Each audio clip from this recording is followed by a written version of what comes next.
নমস্কার বন্ধুরা, আমি বন্দনা রান্নাঘরে আপনাদেরকে স্বাগত জানাই। আজ আমি আপনাদের সাথে চিকেন বিরিয়ানি তৈরির রেসিপি শেয়ার করব। একদমই সহজভাবে আর ঘরোয়া পদ্ধতিতে আপনারা চিকেন বিরিয়ানি বাড়িতে তৈরি করে ফেলতে পারবেন। আর এই বিরিয়ানিটা দোকানের মতো ঝরঝরে আর একদমই পারফেক্ট তৈরি হবে। আর বন্ধুরা, এত সহজে যে চিকেন বিরিয়ানি তৈরি করা যায়, এই ভিডিওটা পুরোটা না দেখলে আপনারা বিশ্বাসই করতে পারবেন না।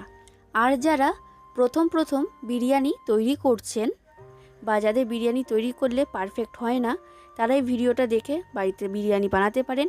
একদমই দোকানের মতো পারফেক্ট তৈরি হবে। তাই বন্ধুরা, আপনারা এই ভিডিওটা পুরোটা দেখতে থাকুন। আশা করছি আপনাদের সকলের খুব ভালো লাগবে। আর আপনারা যদি আমার চ্যানেলে নতুন হয়ে থাকেন, তাহলে অবশ্যই আমার চ্যানেলটাকে সাবস্ক্রাইব করে দেবেন। বিরিয়ানি তৈরি করার জন্য আমি এখানে 500 গ্রাম বাসমতি চাল নিয়েছি। এবার জল দিয়ে এই চালটাকে ভালো করে 2 থেকে 3 বার জল পাল্টিয়ে ধুয়ে নিতে হবে। তো দেখুন বন্ধুরা, 3 বার আমি জল পাল্টিয়ে চালটাকে ধুয়ে নিয়েছি। এবার জল দিয়ে এই চালটাকে আমি 1 ঘন্টা ভিজিয়ে রেখে দেব।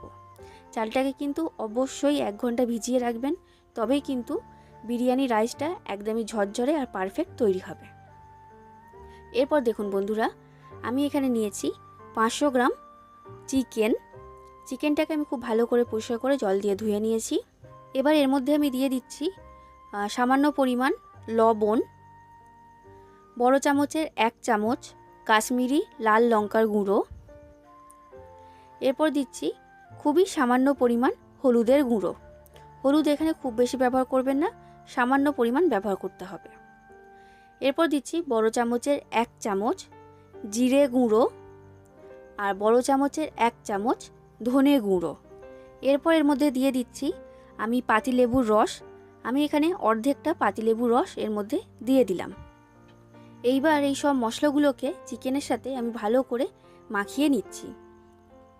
তো দেখুন বন্ধুরা, আমি সব মশলাগুলোকে চিকেনের সাথে মাখিয়ে নিয়েছি। এবার আমি এর মধ্যে দিয়ে দেব বড় চামচের 2 চামচ সাদা তেল। তেলটাকে দিয়ে আমি আরও একবার ভালো করে চিকেনটাকে মাখিয়ে নেব। তো দেখুন বন্ধুরা, চিকেনটাকে আমার খুব ভালোভাবে মাখানো হয়ে গেছে আর সব মশলাগুলো চিকেনের গায়ে ভালোভাবে লেগে গেছে। এবার চিকেনটাকে আমি ম্যারিনেট হওয়ার জন্য ঢাকা দিয়ে রেখে দিচ্ছি। এরপর আমি এখানে নিয়েছি আলুটাকে কাটার পর আমি জল দিয়ে ভালো করে পরিষ্কার করে ধুয়ে নিয়েছি। এবার এই আলুর মধ্যে আমি দিয়ে দিলাম সামান্য পরিমাণ লবণ আর সামান্য পরিমাণ হলুদের গুঁড়োটা দিয়েছি একটা খুব সুন্দর রং হওয়ার জন্য। তো এই লবণ আর হলুদটাকে আমি আলুর সাথে খুব ভালো করে মিশিয়ে নিলাম। আলুটাকে আমি সরিয়ে রেখে দিলাম। তো এরপর দেখুন বন্ধুরা, আমি এখানে 4টে পেঁয়াজকে এরকম বড় বড় সাইজ করে কেটে নিয়েছি। এরপর নিয়েছি 10 থেকে 12টার মতো কাঁচা লঙ্কা। এরপর আমি এখানে নিয়েছি একটা আদা। আমি এখানে 3 ইঞ্চি মাপের একটা আদাকে এইরকম ছোট ছোট টুকরো করে কেটে নিয়েছি। আর এরপর নিয়েছি 20 থেকে 22 কোয়া রসুন। এবার পেঁয়াজ, কাঁচা লঙ্কা, আদা আর রসুন আমি একটা মিক্সি জারের মধ্যে নিয়ে নিলাম। এবার এগুলোকে আমি একসাথে দিয়ে একটা পেস্ট তৈরি করে নেব। তো দেখুন বন্ধুরা, এই পেস্টটা আমার তৈরি করা হয়ে গেছে। এইরকম একটা পেস্ট আমি তৈরি করেছি। এবার এটাকে আমি সরিয়ে রেখে দিচ্ছি। এরপর আমি গ্যাসের মধ্যে কড়াইতে জল গরম হতে আগে বসিয়ে দিয়েছিলাম। জলটা গরম হয়ে গেছে। এবার এর মধ্যে আমি দিয়ে দিচ্ছি আলুগুলোকে আমি সেদ্ধ করে নেব। গ্যাসের ফ্লেমটা মিডিয়াম ফ্লেমে রেখে আমি কড়াটা ঢাকা দিয়ে দিচ্ছি।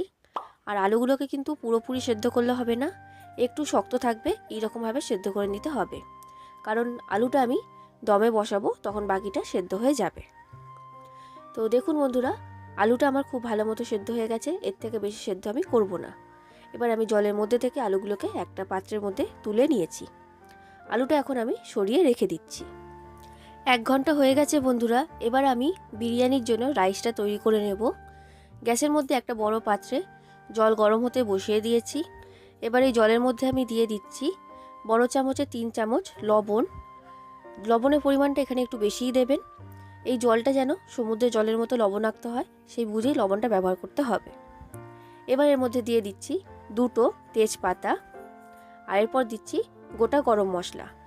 আমি এখানে 4টে ছোটো এলাচ, 4টে লবঙ্গ, 3টে দারচিনি আর 8 থেকে 10টার মতো গোলমরিচ এর মধ্যে দিয়ে দিলাম। এবার এর মধ্যে আমি দিয়ে দিচ্ছি বড় চামচের 1 চামচ সাদা তেল। আর এরপর আমি এর মধ্যে দিয়ে দিচ্ছি অর্ধেকটা পাতিলেবুর রস। পাতিলেবুর রসটা দেওয়ার পর এই পাতিলেবুর খোসাটাও আমি এই জলের মধ্যেই দিয়ে দিচ্ছি। এবার এই জলটাকে খুব ভালো করে ফুটে ওঠা পর্যন্ত আমি অপেক্ষা করব।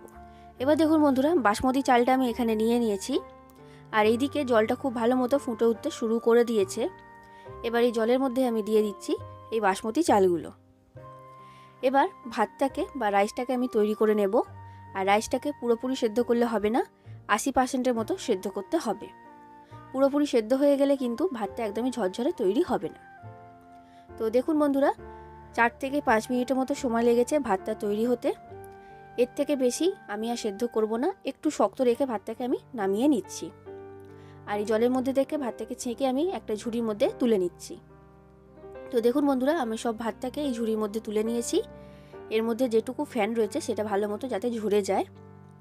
এবার এই ভাতগুলোকে বা রাইসগুলোকে আমি এরকম থালার মধ্যে চাড়িয়ে রেখে দিচ্ছি। এইভাবে থালার মধ্যে চাড়িয়ে দিলে ভাতগুলো একটার সাথে একটা জড়িয়ে যাবে না, একদমই ঝরঝরে তৈরি হবে। তো দেখুন বন্ধুরা, দুটো থালার মধ্যে আমি এই ভাতগুলোকে এইভাবে চাড়িয়ে রেখে দিয়েছি। এখন এগুলোকে আমি সরিয়ে রেখে দিচ্ছি। এরপর আমি গ্যাসের মধ্যে একটা কড়া বসিয়ে দিয়েছি, আর কড়ার মধ্যে আমি দিয়ে দিয়েছি পরিমাণ মতো সাদা তেল। তেলটা গরম হয়ে গেছে। এবার এই গরম তেলের মধ্যে আমি দিয়ে দিচ্ছি পেঁয়াজ কুচি। আমি এখানে দুটো বড় সাইজের পেঁয়াজকে এরকম সরু সরু করে লম্বা করে কেটে নিয়েছি। এবার এই পেঁয়াজগুলোকে ভেজে আমি বেরেস্তা তৈরি করব।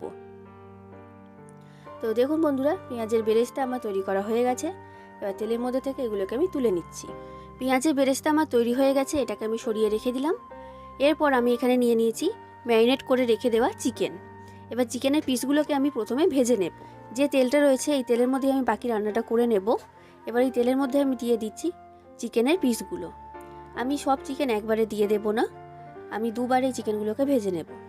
চিকেনগুলোকে উল্টে পাল্টে 3 থেকে 4 মিনিট একটু ভেজে নিতে হবে। বন্ধুরা, এইভাবে চিকেনটা যদি ভেজে বিরিয়ানিটা তৈরি করা হয় তাহলে বিরিয়ানির স্বাদটা কিন্তু খুবই ভালো হয়। তো দেখুন বন্ধুরা, আমি চিকেনগুলোকে 4 মিনিটের মতো ভেজে নিয়েছি। ঠিক একই রকমভাবে আমি বাকি চিকেনগুলোকেও ভেজে নেব। দেখুন, আমার সব চিকেনগুলো ভাজা হয়ে গেছে। সব চিকেনগুলো আমার ভাজা হয়ে গেছে। আর যে পাত্রের মধ্যে আমি চিকেনটা ম্যারিনেট হওয়ার জন্য রেখে দিয়েছিলাম, এর মধ্যে মশলা আর তেল লেগে রয়েছে। তো এই পাত্রের মধ্যে আমি দিয়ে দিচ্ছি সামান্য পরিমাণ জল। এই জলটা আমি চিকেনটা যখন গ্রেভি তৈরি করব তখন তার মধ্যে ব্যবহার করে নেব। এরপর দেখুন বন্ধুরা, চিকেনগুলো ভাজার পর কড়াইতে যে তেল ছিল তার মধ্যে আমি দিয়ে দিচ্ছি পেঁয়াজ, কাঁচা লঙ্কা, আদা, রসুনের যে পেস্টটা আমি তৈরি করেছিলাম সেই পেস্ট। এবার এই পেস্টটাকে দিয়ে খুব ভালো করে ভেজে নিতে হবে। তো দেখুন বন্ধুরা, আমি 2 মিনিটের মতো এই পেস্টটাকে খুব ভালো করে ভেজে নিয়েছি। এবার আমি এর মধ্যে দিয়ে দিচ্ছি স্বাদ অনুযায়ী লবণ, 1 চামচ চিনি, আর এরপর দিয়ে দিচ্ছি 100 গ্রাম ফেটিয়ে রাখা টক দই। দইটাকে কিন্তু খুব ভালো করে ফেটিয়ে তারপর এর মধ্যে ব্যবহার করতে হবে। এবার আমি এর মধ্যে দিয়ে দিচ্ছি জল। চিকেনটা যে বাটির মধ্যে ম্যারিনেট করে রেখেছিলাম সেই বাটিটা ধুয়েই জলটা আমি এর মধ্যে দিয়ে দিয়েছি। এবার এই মশলাটাকে খুব ভালো করে কষিয়ে নিতে হবে যতক্ষণ না পর্যন্ত এর মধ্যে থেকে তেল বের হতে শুরু করছে। আর বন্ধুরা, এই গ্রেভিটা তৈরি করার সময় লবণের পরিমাণটা এখানে বুঝে ব্যবহার করতে হবে, কারণ চিকেন ম্যারিনেট করার সময় আমি লবণ দিয়েছিলাম। তো দেখুন বন্ধুরা, এই মশলাটাকে আমি খুব ভালো করে কষিয়ে নিয়েছি আর এর মধ্যে থেকে তেল বের হতে শুরু করে দিয়েছে। এইবার আমি এর মধ্যে দিয়ে দিচ্ছি বড় চামচের 2 চামচ বিরিয়ানি মশলা। এই বিরিয়ানি মশলাটা আমার হোমমেড, মানে আমি বাড়িতে তৈরি করেছি। আর এই বিরিয়ানি মশলার লিঙ্কটা আমি ডেসক্রিপশন বক্সে দিয়ে দেব। কিছুদিন আগে আমি ডিম বিরিয়ানি তৈরি করার রেসিপি শেয়ার করেছিলাম, তার মধ্যেই এই বিরিয়ানি মশলা তৈরির রেসিপিটা দেওয়া আছে, তাই প্লিজ আপনারা একবার চেক করে নেবেন। তো বিরিয়ানি মশলা দিয়ে আমি একবার ভালো করে এর সাথে মিশিয়ে নিলাম। এবার আমি এর মধ্যে দিয়ে দিচ্ছি ভেজে রাখা চিকেনগুলোকে দিয়ে এর সাথে একটু ভালো করে মিশিয়ে নিতে হবে। চিকেনটাকে আমার খুব ভালো করে এই মশলার সাথে মেশানো হয়ে গেছে। এবার আমি এর মধ্যে দিয়ে দিচ্ছি জল। চিকেনটা ভাজার সময় অর্ধেকটা সেদ্ধ হয়ে গেছে, এবার বাকি যেটুকু সেদ্ধ হতে বাকি আছে সেটা এই সময় সেদ্ধ হয়ে যাবে। এবার জল দিয়ে ভালো করে এটাকে মিশিয়ে নিলাম। এবার এর মধ্যে আমি দিয়ে দিচ্ছি আগে থেকে সেদ্ধ করে রাখা আলুটা দেওয়ার কারণ হচ্ছে এই যে মশলাটা আছে, মশলাটা আলুর ভেতরে ভালোভাবে ঢুকে যাবে। সেই কারণে। এবার আমি এর মধ্যে দিয়ে দিচ্ছি ধনেপাতা কুচি, দিয়ে ভালো করে এটাকে মিশিয়ে নিলাম। এইবার গ্যাসের ফ্লেমটা মিডিয়াম ফ্লেমে রেখে আমি কড়াটা ঢাকা দিয়ে দিচ্ছি 10 মিনিটের জন্য। এই 10 মিনিটের মধ্যেই চিকেনটা খুব ভালো মতো সেদ্ধ হয়ে যাবে। 10 মিনিট হয়ে গেছে বন্ধুরা। আমি মাঝখানে একবার কড়ার ঢাকনাটা খুলে এটা নাড়াচাড়া করে দিয়েছিলাম। তো দেখুন এই চিকেনটা আমার খুব ভালো মতো তৈরি হয়ে গেছে। এবার এর মধ্যে থেকে আমি চিকেন আর আলুগুলোকে আলাদা একটা জায়গার মধ্যে তুলে নিচ্ছি। তো সব চিকেন আর আলুগুলোকে আমি আলাদা সরিয়ে নিয়েছি, আর এই গ্রেভিটাই কড়ার মধ্যেই রেখেছি। গ্রেভিটা দেখুন খুব বেশি ঘন করিনি, আবার খুব বেশি পাতলাও করিনি, এই রকম একটা গ্রেভি তৈরি করতে হবে। এবার আমি বিরিয়ানির লেয়ারগুলো তৈরি করব। তার জন্য আমি এখানে একটা বড় ডেচকি নিয়েছি, আর ডেচকির মধ্যে দিয়ে দিলাম বড় চামচের 1 চামচ গাওয়া ঘি। ঘিটাকে আমি ভালো করে চারিদিকে লাগিয়ে নিলাম। এবার এর মধ্যে দিয়ে দিচ্ছি সামান্য পরিমাণ রাইস বা ভাত। এবার এর মধ্যে দিচ্ছি চিকেনের গ্রেভিটাকে দিয়ে এইভাবে সমান করে চারিদিকে চাড়িয়ে দিতে হবে। উপর থেকে আমি সামান্য পরিমাণ ভাত ছড়িয়ে দিলাম। এবার এর মধ্যে দিয়ে দিচ্ছি চিকেন আর আলু। চিকেন আলুগুলোকে এইরকমভাবে চারিদিকে চাড়িয়ে দিতে হবে। এবার এর উপর থেকে আমি ভাতের আরেকটা লেয়ার তৈরি করে দিচ্ছি। এবার এর মধ্যে দিয়ে দিলাম বাকি চিকেন আর আলুগুলোকে। এবার এর উপর থেকে আমি ছড়িয়ে দিচ্ছি পেঁয়াজের বেরেস্তা। অর্ধেকটা পেঁয়াজের বেরেস্তা আমি এর মধ্যে দিয়েছি। এবার এর উপর থেকে আমি একটা ভাতের লেয়ার তৈরি করে দেব, মানে বাকি যে ভাত রয়েছে সব ভাতটাই আমি এর উপরে দিয়ে দিচ্ছি। সব ভাত বা রাইস আমি এর উপরে দিয়ে দিয়েছি। এবার এর উপরে আমি দিয়ে দিচ্ছি গাওয়া ঘি। আমি এখানে বড় চামচে 2 চামচ গাওয়া ঘি দিয়েছি। এরপর দিয়ে দিচ্ছি বড় চামচে 1 চামচ বিরিয়ানি মশলা, আর এরপর দিচ্ছি পেঁয়াজের বেরেস্তা। আমি সব পেঁয়াজের বেরেস্তাটাই এর মধ্যে দিয়ে দিলাম।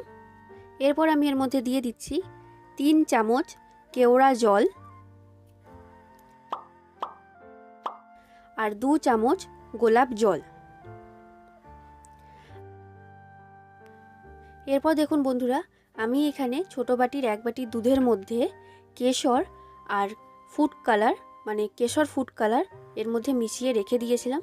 সেই মিশ্রণটা এবার আমি এর মধ্যে দিয়ে দিচ্ছি। আপনারা যদি ফুড কালার দিতে না পছন্দ করেন তখন ফুড কালার ছাড়াও এটা আপনারা তৈরি করতে পারবেন। আর সব শেষে এর মধ্যে আমি দিয়ে দিচ্ছি মিঠা আতর। 3 থেকে 4 ফোঁটার মতো মিঠা আতর আমি এর মধ্যে দিয়েছি। এবার আমি পাত্রের ঢাকনাটা চাপা দিয়ে দিলাম। এবার বিরিয়ানিটা আমি দমে বসাবো। তার জন্য আমি গ্যাসের মধ্যে একটা চাটু বসিয়ে দিয়েছি। এবার চাটুর মধ্যে আমি এই পাত্রটা বসিয়ে দিচ্ছি। আপনারা অবশ্যই এরকম চাটুর মধ্যেই এই পাত্রটা বসাবেন, নাহলে কিন্তু বিরিয়ানিটা নিচে থেকে লেগে যাবে বা পুড়ে যাবে। এবার এই যে উপরে ঢাকনাটা রয়েছে এর মধ্যে আমি একটা নোড়া চাপা দিচ্ছি।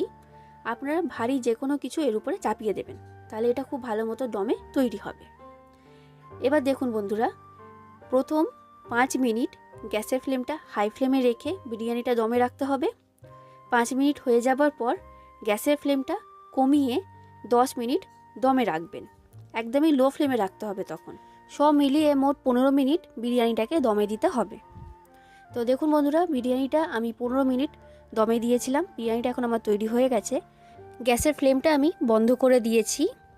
এখনই আমি বিরিয়ানিটা নামাবো না বা ঢাকনাটা খুলবো না, এইভাবে আমি আরও 10 থেকে 15 মিনিট বসিয়ে রেখে দেব। তারপর আমি বিরিয়ানির ঢাকনাটা খুলে নেব। তো দেখুন বন্ধুরা, আমি আরও 15 মিনিট এইভাবেই রেখে দিয়েছিলাম। এবার আমি আপনাদেরকে দেখাচ্ছি যে বিরিয়ানিটা কেমন তৈরি হয়েছে। খুব সুন্দর একটা গন্ধ বের হচ্ছে বিরিয়ানির মধ্যে থেকে। আর দেখুন রাইসগুলো একদমই ঝরঝরে তৈরি হয়েছে। এবার এই বিরিয়ানিটাকে আমি একটা প্লেটের মধ্যে তুলে নিচ্ছি। দেখুন দোকানের মতোই একদম পারফেক্ট তৈরি হয়েছে। তো তাহলে বন্ধুরা, এইভাবে আপনারা বাড়িতে অবশ্যই একবার বিরিয়ানি তৈরি করুন। আশা করছি আপনাদের সকলের রেসিপিটা খুবই ভালো লেগেছে। আর রেসিপিটা ভালো লাগলে লাইক, শেয়ার, কমেন্ট করতে ভুলবেন না। আর চ্যানেলটাকে অবশ্যই সাবস্ক্রাইব করে দেবেন। তাহলে বন্ধুরা আজ আসি, আবার দেখা হবে অন্য কোনো দিন অন্য কোনো রেসিপির সাথে। ধন্যবাদ।